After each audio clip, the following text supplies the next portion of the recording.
Because we have the same publisher. We do. And the same editor at the same publisher. Yes, we do. So congratulations. Thank you very much, Alex. It's absolutely delightful of you to introduce me. Thank you. And thank you also to the Bournemouth Writing Festival for allowing me to have a launch today. It's really special for me to be here because I came to the very first one and then I came to the second one, and it's lovely to be here at the third one with a 6-book deal. So thank you to the Bournemouth Writing Festival. I would like to actually invite up someone who's very special, who has been with me on the entire journey. Now, of course, the most special person is my husband, but I'm not going to embarrass him. However, there's another person here who I've spent a lifetime embarrassing, ever since she was born, in fact. That's my daughter, Hannah Kingsley, who happens to be a Sunday Times bestseller as of last month. For her debut novel, fantasy novel, Soul Hate. But there's another reason I'd like Hannah up here alongside me, because she is actually the very special woman who made me realise that even though I was 50, it wasn't too late to start writing. Yeah. And in fact, she told me it was about time I got on with it. So, Hannah, would you like to come up? I know you've got something you want to say, and it's probably going to embarrass me, but I'm going to hand you the microphone. Okay, here we go. Well, that's quite the introduction, so thanks, Mum. Lifetime of Embarrassment isn't quite finished yet. So, how is everybody today? Is everybody all right? Yeah. Good. Are you enjoying the day? Lots of talks. I'm going to sit down because I'm tired. So. Right, thank you guys for coming to the book launch of The Resistance Girls. So, I guess the first question, most important question, how do you feel? Amazing. It feels absolutely amazing. Terrifying in equal amounts. But yes, it feels quite... it's the only word I can say is amazing. I feel like I have finally got to the end of a race, but I've realised I'm actually just beginning, to be quite honest with you. But it's important to take a moment to celebrate, and that's what this is, a celebration of what you've accomplished, because let's be real, getting to this point is a marathon as well, so yeah, well done you. Thank you. Okay, so this is your first fully trad publishing deal, and you've got a 6-book deal, which is incredible. Incredible. Like, that doesn't happen to just anyone, so well done. But you've also self-published some children's books and a memoir, and you partnership published your contemporary romance. So tell me how different it is about the different publishing processes, different writing processes, and all of those sorts of things. My memoir that I wrote 10 years ago, I self-published, and I really enjoyed that process. I basically didn't know what I was doing, and I had a bash, and I didn't expect anyone to buy it, but they did, and it was just wonderful, and I thoroughly enjoyed doing that. But it got me absolutely hooked on writing, and that's the point at which I decided I wanted to do it more and make it a proper career. So my poor husband put up with me saying, I don't want to work for the NHS anymore, and I want to be a writer. And he did support me becoming a school librarian, and then I wrote the children's books.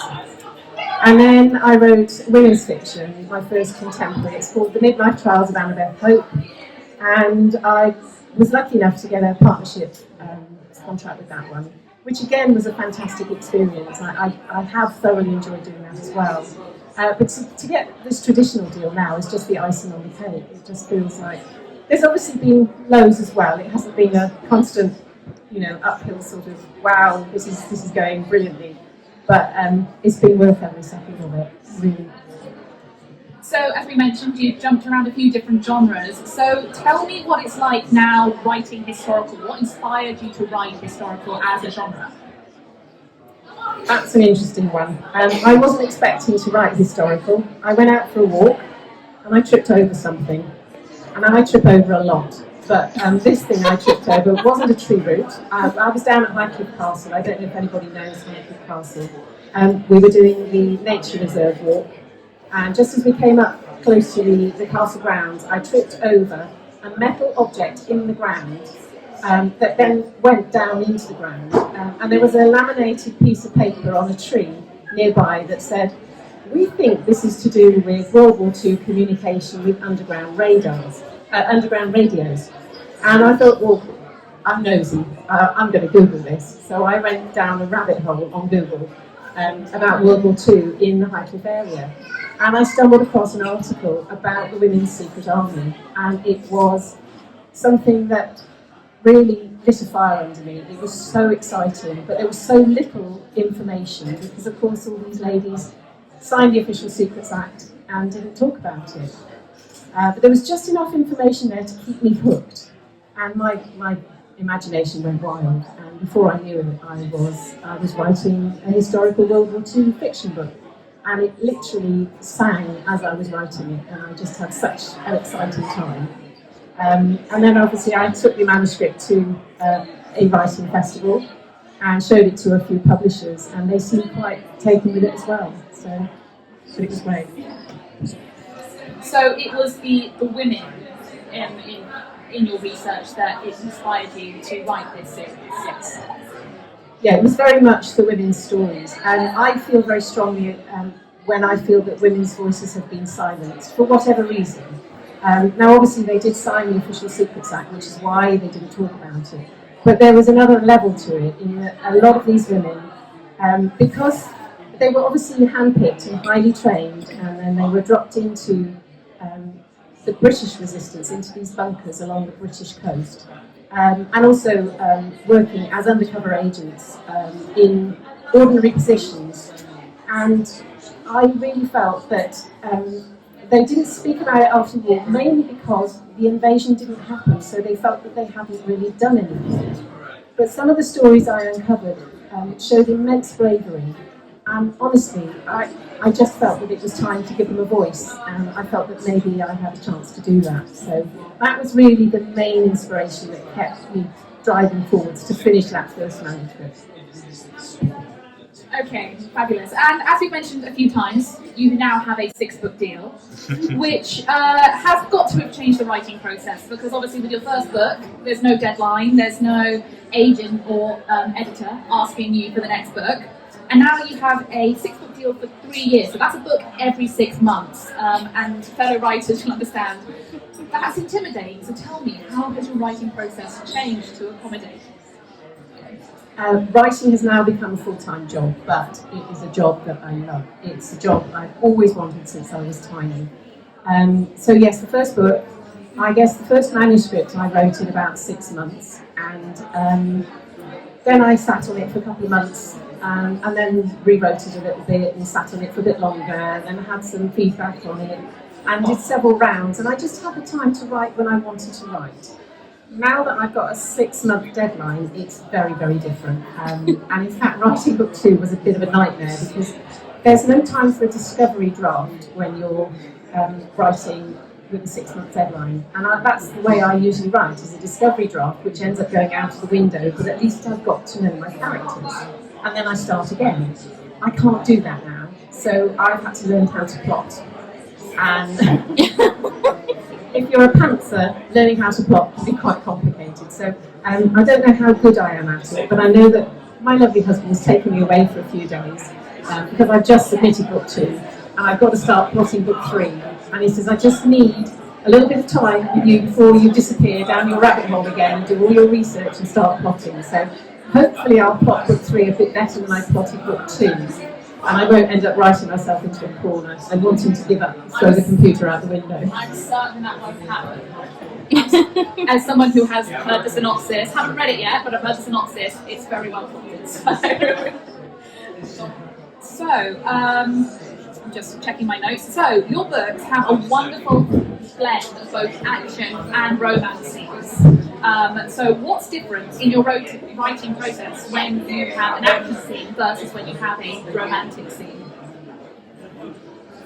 I like the action scenes. I really like writing action. In fact, that's usually my first draft. It will be action and dialogue, and then I go through and I just polish on the romance. I do love a romance. I really do love a romance, but I want to have the action there to really get the page-turning appeal, I think. So I would say the romance is possibly slightly secondary in the initial draft, but then as I'm getting towards the end, I have great fun actually, polishing the romance side of things. So, does that answer the question? Yeah. So action first, romance second. Definitely, yeah. Okay. Just because the romances are so compelling, it's so interesting to find out that that's the bit you polish last. Okay, so now we're going to do a bit of a spitfire round, where you have to, I'm going to give you a this or that, and you have to repeat the first answer that comes to your head. Okay? So we're going to start easy and then we're going to get more mean. So first, tea or coffee? Coffee. I was not expecting that. Okay. So morning or evenings for writing? Definitely morning. Morning. Okay. That I did know. Okay, so a little bit meaner now. Tropes. Grumpy Sunshine or Rivals to Lovers? Definitely Grumpy Sunshine. Differing opinions again. Okay. What compels you so much about Grumpy Sunshine? It's just when you start out at the start, it's so much fun writing the grumpy bits. I really love writing the grumpy bits, and then I like slowly turning, because it's always the fella that's grumpy, obviously. And then she changes him. Yeah, it's right. Anyway. Can you hold it closer? Okay, even closer, Mum. Okay, so hardbacks or paperbacks when you're reading? Paperback when I'm actually reading, but on the bookshelf I like a hardback. Yeah. I'm with you on that one. And okay, in that theme, if it's going to be an ebook, is it going to be a Kindle or an audiobook? It's going to be both. Both? This is my first audiobook, so I'm really, really pleased. Because so many people do now work with audiobooks, and I think audiobooks are fantastic. So yeah, audio.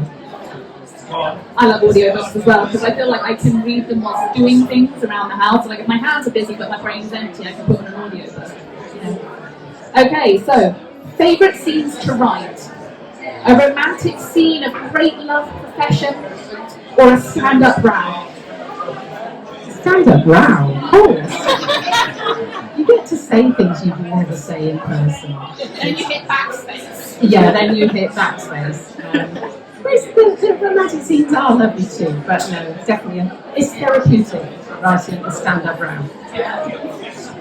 Yeah, I'm with you on that one. I'm with you on that one. Okay, so when you've got that first spark of an idea and you're like just sort of playing around with it, you're not really sure where it's going, do you do that in a computer document or do you do it by hand in a notebook? How do you play around with that initial idea? I think because I'm an artist, it's pen and paper. It's usually a drawing actually. I start with the 3-act structure on a large, huge piece of paper and then scribble all the way around it, do little drawings, and that's my first problem. I think I need that visual element as well. I take over our dining room table with sticky notes. So, and then the cat sits on something. So maybe drawing on like an actual piece of paper would be better. So, you should bear that in mind. Okay, I think that's got to the end of the Spitfire round. Are there any questions? I can totally see this on TV or as a movie. Has that been discussed? Okay, so that was we can totally see this on TV or as a movie, and has that been discussed? Well, it's definitely been discussed between my husband and I. But I mean, we have to wait and see how the book actually does before any sort of moves in that direction goes. So, who knows? It would be fun, wouldn't it? Yeah. Okay, any other questions from the crowd? Who's going to voice the audiobook? I can't remember the lovely lady's name, but she's got a fantastic voice. Boldwood sent me links to 3 or 4 trial voices of them reading other books of a similar genre. And I got to listen to them all, and I got to choose, and it was really nice actually. And I think she's going to be lovely. I'm hoping one day to meet her. The audiobook auditions, I didn't know what to make of it either, but it's really lovely that you can hear all these wonderful people that suddenly bring your characters very much to life, so it's wonderful. Okay, yeah, hi. you think there's any possibility of you collaborating with myself? Any possibility of us collaborating? The two of us? Oh, probably. Almost definitely. We have actually had a couple of spitballing sessions, but at the moment we're both contracted elsewhere, so, but yeah, you never know, that would be fun. Yeah. I'm about to say, we definitely want to, but it's one of those ones where we're both on contracts for other series with other places, and it's write the book that you're contracted to write first, and then see where you end up. It might involve dragons. It will definitely involve dragons. If it involves dragons, that's brilliant. What do you do when you get stuck? What do you do when you get stuck? When I get stuck, I do start to slam things around, and then my husband takes me for a long walk, and he keeps me walking until I stop grumping. And usually he eventually gets me to talk about what is bothering me. And I find actually getting it into verbal words rather than typed words, it makes all the difference. There's something about processing the issue that way, and then suddenly I already know how to fix my problem. And if I don't know how to fix it, he's always got an idea, so it's quite useful really. He is quite useful to have around. Fantastic, yeah. Writer's block is one of the trickiest things to get over, and it's funny how change of scenery can do that. And yeah, Now you've got a trade publisher. Do you also have an agent? now you have a trad publisher. Do you also have an agent? I actually don't have an agent, and I'm quite happy not having an agent. I mean, you do have an agent, don't you? Yeah. Agents can be incredibly useful. I think because I've self-published and partnership published, I'm a control freak. So I do quite like being in charge, and I'm quite happy to chat to the publisher and to negotiate the contract and do all of that. But I do think agents have a lot that they can offer writers. So would you like to add to that? Oh yeah, I love my agent. Very, very much. She's here today actually, but not here. But yeah, I love my agent. I think it's different strokes for different people. Where I could not do the self-publishing thing, well, certainly at the moment. And Saskia has been an incredible person to lean on going through the entire process. For example, I've got a new editor for my second book, and I was freaking out, and she just told me, calm down, this happens all the time. Every author in the trad space will have different editors for different books. And I was like, oh, I didn't know that. So I highly rate my agent. But yeah, it just goes to show that it depends on how you want to do it. Yeah. Okay, so I think one more question from me. And the question is, will you be doing a signing after this? Oh, now that's a leading question. Yes, I will be doing a signing. Yeah, so if anyone is interested, or if you just want to come and chat. Yeah. I love chatting, as you've probably noticed, so please do come and chat. But also, you're here to sign as well, aren't you? Yes, but this is your book launch. I know, but as a mother, I'm so proud of her. So I'm just saying, if anyone fancies Soulmate as well, just come and chat to us. And thank you again for coming. Yes. Honestly, it's delightful to see you all. Thank you so much.